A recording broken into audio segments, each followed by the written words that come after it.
Tentang cerita melegenda Marukina dan Marudani. Pada zaman itu terdapat dua orang bersaudara yang amat saling menyayangi, namun sayang mereka sudah yatim piatu. Fisik mereka sangat berbeda. Marudani yang sebagai kakak memiliki kulit sawo matang dan berparas tidak cantik berambut keriting, sedangkan Marukina berkulit kuning langsat berparas sangat cantik berambut agak lurus bergelombang. Kecantikan Marukina telah tersebar kemana-mana hingga akhirnya ke kerajaan. Kemudian datang sang raja menjemput paksa Marukina dan bermaksud memisahkannya dengan Marudani dan sangat-sangat memilukan saat itulah karena raja tidak mengizinkan Marudani ikut. Sehingga, Marudani dan Marukina sama-sama memberontak dan menangis sejadi-jadinya. Namun sang adikuasa tidak memperdulikan penolakan Marukina dan Marudani. Sang raja justru secepatnya menyuruh para pengawalnya untuk mengangkat Marukina ke kereta kencana tempat sang raja dan rombongan raja pun meninggalkan Marudani yang sedang merintih dan menangis. Lanjut daripada itu, dalam keadaan tak karuan dan menangis Marudani ikut mengikuti jejak telapak kuda rombongan sang raja yang sudah semakin menjauh.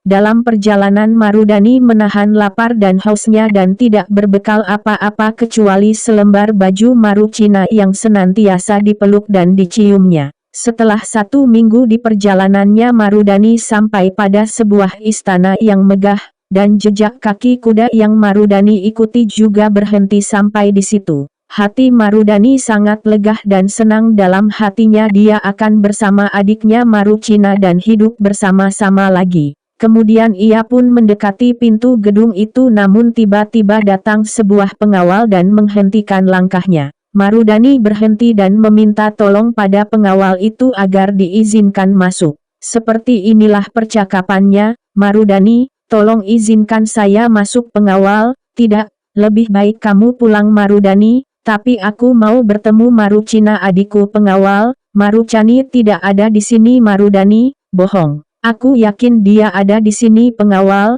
"Kalau kamu ngotot tidak mau pulang, sebentar saya masuk dulu." Seketika hati Marudani sangat senang dia akan bertemu dengan adiknya Marukina. Namun apa yang terjadi sangat di luar dugaan. Jadi tidak lama kemudian keluarlah seorang pengawal dengan membawa macam-macam perabot rumah tangga seraya berkata dengan nada yang agak keras, seperti di bawah ini. Pengawal, "Hai, apa kau benar-benar ingin bertemu Marukina?" Marudani, "Iya." Pengawal, "Kau ingin melihat apanya, kepalanya, tangannya atau rambutnya?" Kemudian sang pengawal menyodorkan panci ke Marudani lalu berkata, "Ini kepala Marukina." Terus pengawal itu mengambil lagi spatula dengan ucapan, "Atau kau mau melihat tangannya? Ini tangannya." Marudani hanya geleng-geleng kepala sambil menangis. Pengawal, atau kau mau melihat wajahnya?" Kemudian sang pengawal pun mengambil piring dan berkata, "Ini mukanya Marukina." Terus mengambil sapu ijuk dengan berkata,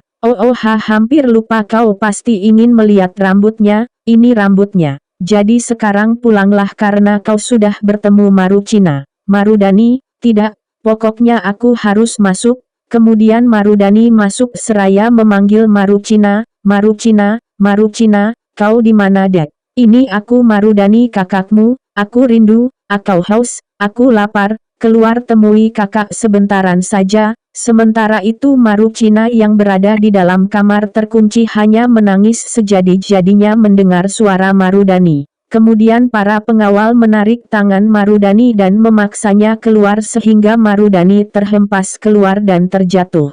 Kemudian dengan segenap kekuatan Marudani bangun dan melangkah tertatih-tatih, mencari-cari semoga saja ada sesuatu yang bisa dimakan. Entah seperti apa bentuk istana itu, namun Marudani menemukan tempat di mana di atasnya merupakan ruang makan. Hati Marudani pun sedikit lega, semoga saja ada sesuatu yang jatuh yang bisa dimakan, dan ternyata benar ada butiran-butiran nasi yang jatuh pada saat orang selesai makan. Hati Marudani sangat senang, dia langsung mengambilnya, namun lagi-lagi Marudani gagal. Semakin diambil butiran nasi itu semakin ke bawah dan melengket dengan kotoran debu, tanah, sampah, pasir dan lain-lainnya. Lanjut daripada itu Marudani tidak habis akal, ia mencari-cari siapa tahu ada sesuatu yang bisa digunakannya, dan alhasil Marudani menemukan sebuah jarum. Nah, dengan jarum inilah akhirnya Marudani bisa makan, dia tusuk butiran nasi itu dengan jarum satu demi satu. Walaupun tidak kenyang namun setidaknya bisa untuk bertahan hidup. Setelah beberapa hari sang raja merasa terusik dan terganggu dengan kehadiran Marudani yang terus-menerus menanyakan Marukina dan ingin bertemu, akhirnya sang raja memutuskan untuk pindah dan dia pun membangun istana di tempat yang jauh. Maka dalam beberapa hari saja berdirilah istana raja yang baru berjarak 7 gunung 7 lembah dari istana yang lama. Kemudian berangkatlah sang raja dan rombongannya mengetahui raja pergi membawa Marukina. Marudani bergegas keluar dan berlari sambil berteriak-teriak Marukina, Marukina, Marukina jangan pergi, jangan tinggalkan kakak dek. Kakak tidak punya siapa-siapa. Kakak hanya punya kamu Marukina. Kemudian Marudani tidak berbuat apa-apa, mereka hanya bisa menangis dan menangis. Sementara itu sang raja yang melihat Marudani ikut, segera menyuruh orang-orangnya untuk membuang koin-koin emas dan ditabur di sepanjang perjalanannya. Marudani yang melihat banyak koin emas yang bertaburan berhenti dan memungut satu koin itu, tapi tidak lama kemudian Marudani menyadari kalau dia sudah jauh ditinggal rombongan Marukina. Menyadari itu, Marudani pun bangkit dan berlari lagi dan begitulah seterusnya sampai akhirnya Marudani lelah, capek, kemudian dia pun tertunduk, letih, pasrah dan putus asa hingga akhirnya Marudani memutuskan untuk pulang ke rumahnya mencoba hidup tanpa Marukina. Di perjalanan pulang Marudani tidak kuat lagi membawa koin-koin emas itu karena berat. Di sisi lain sampailah rombongan raja dan Marukina di istana yang baru. Di sana Marukina masih dijaga dengan ketat. Marukina sudah dijadikan permaisuri namun hati Marukina tidak pernah tenang. Marukina terus memikirkan Marudani, ia terus berpikir bagaimana caranya agar bisa lari dari istana. Hingga pada suatu malam Marukina mencoba memulai rencananya untuk mengelabui sang raja yang pada zaman itu sang raja dipanggil Datuk Datue. Dengan perlahan Marukina berkata, wahai junjungan saya Baginda Datuk, sepertinya Dinda hamil. Mendengar ratunya hamil, sang Baginda kaget dan bahagia tiada tara. Lalu Marukina berkata lagi, tapi Datuk junjungan hamba ngidam, hamba sangat menginginkannya tapi hamba tidak berani mengutarakannya. Raja pun langsung bertanya, jangan sungkan katakan saja padaku Dinda ngidam apa, pasti akan saya usahakan. Lalu dengan nada memelas Marukina menyampaikan maksudnya. Marukina menyampaikan kalau dia ngidam daging rusa. Mendengar istrinya ngidam daging rusa, sang raja pun langsung memerintahkan orang-orangnya pergi berburu ke hutan namun dicegah oleh Marukina. Marukina hanya ingin daging rusa hasil buruan sang raja sendiri bukan dari orang lain.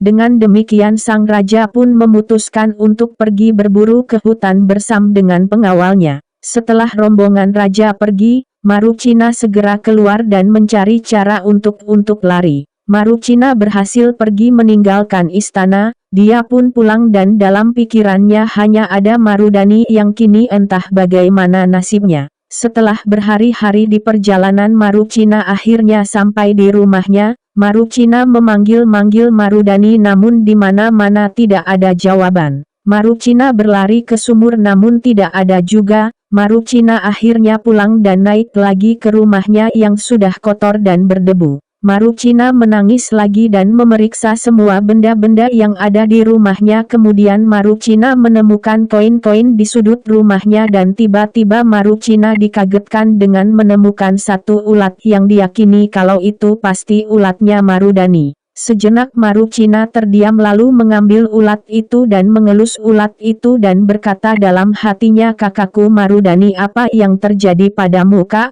Ini aku Marukina. Aku datang untuk kakak. Hati Marukina sangat sedih seolah tidak semangat lagi untuk hidup. Kemudian Marukina membungkus ulat itu dengan kapas lalu diletakkan di bawah lengannya. Kemudian Marukina membaringkan tubuhnya di tumpukan kain tempatnya menemukan ulat itu. Di tempat tersebut Marukina tidur siang hingga malam tanpa makan dan minum. Marukina tidak peduli dengan keadaannya dan yang ada di pikirannya hanya satu, yaitu berharap semoga Marudani hidup kembali. Siang dan malam silih berganti Marukina terus berdoa semoga ulat Marudani berubah menjadi manusia seutuhnya. Hingga pada suatu malam terjadi keajaiban yang ternyata malam itu malam ke-100-nya Marukina tidur dengan ulat Marudani, dan pada saat terbangun Marukina tiba-tiba menemukan sosok Marudani tidur pulas di dekatnya sedangkan ulatnya pun menghilang. Sontak Marukina bangkit dan membangunkan Marudani. Marudani pun terbangun dan kemudian pecahlah tawa dan tangis bahagia mereka. Sementara itu, di istana lagi sibuk. Sang Datuk memerintahkan orang-orangnya mencari Marukina sampai dapat, dan membuat sang raja selalu murung dan marah.